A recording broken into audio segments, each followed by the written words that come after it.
అధికారం కోసం ప్రతిపక్ష తెలుగుదేశం పార్టీ ఇంత దిగజారుడుతనంగా రాజకీయాలు సాగిస్తుందని 5 ఏళ్ల పాటు ప్రజారంజక పాలన సాగిస్తున్న ముఖ్యమంత్రి వైఎస్ జగన్మోహన్ రెడ్డి మేమంతా సిద్ధం బస్సు యాత్రతో ప్రజలతో మమేకమవుతున్న సమయంలో ఇలా ఆయనపై దాడి చేయడాన్ని తీవ్రంగా ఖండిస్తున్నామని ఆత్మకూరు శాసనసభ్యులు మేకపాటి విక్రమ్ రెడ్డి అన్నారు. పడమటిపాలెంలో మీడియా సమావేశంలో ఎమ్మెల్యే మేకపాటి విజయవాడలో మేమంతా సిద్ధం బస్సు యాత్రలో సీఎం జగన్ పై దాడి హేయమైన చర్య అని అభివర్ణించారు.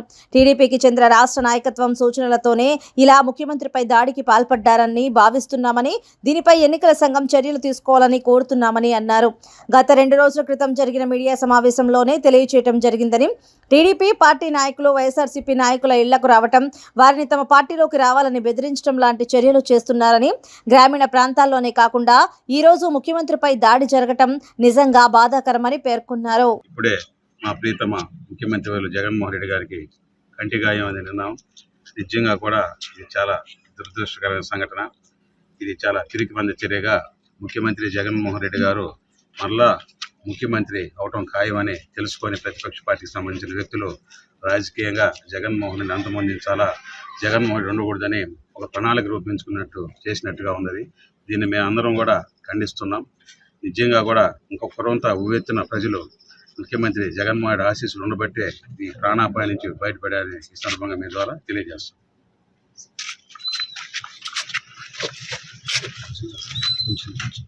ముందుగా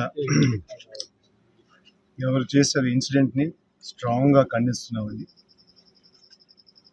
2 రోజుల క్రితమే మీ అందరికీ ఒక ప్రెస్ కాన్ఫరెన్స్లో చెప్పాం. టీడీపీ నాయకులు దేనికైనా దిగజారిపోతారు.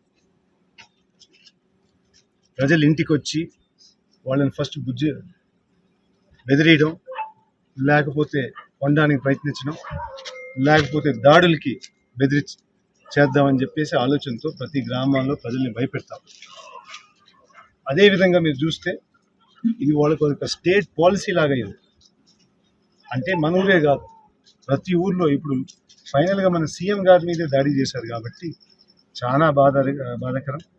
ఎందుకంటే ఆ లీడర్షిప్ నుంచి ఇట్లాంటి సూచనలు వస్తేనే కానీ ఎవరికైనా ధైర్యంగా పని చేయరు. ఇది పర్వాలేదు అని చెప్పేసి వాళ్ళ స్టేట్ నాయకులు చెప్తేనే కింద స్థాయి వాళ్ళు ఈ విధంగా పనులు చేస్తారు. గ్రామంలో కూడా చేస్తున్నారు, రకరకాలుగా చేస్తున్నారు. కాబట్టి నేను స్ట్రాంగ్గా ఖండిస్తున్నాను ఇట్లాంటి యాక్షన్. ఎలక్షన్ కమిషన్ ఇమీడియట్గా యాక్షన్ తీసుకోవాలి వీళ్ళ మీద.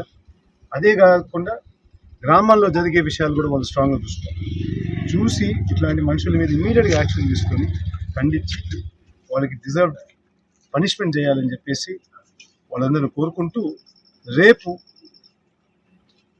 వైఎస్ఆర్సీపీ క్యాడర్ అంతా ఆలోచించుకొని దీనికి ఒక స్ట్రాంగ్ రియాక్షన్ ఇస్తామని చెప్పి మేము తెలియజేస్తాం.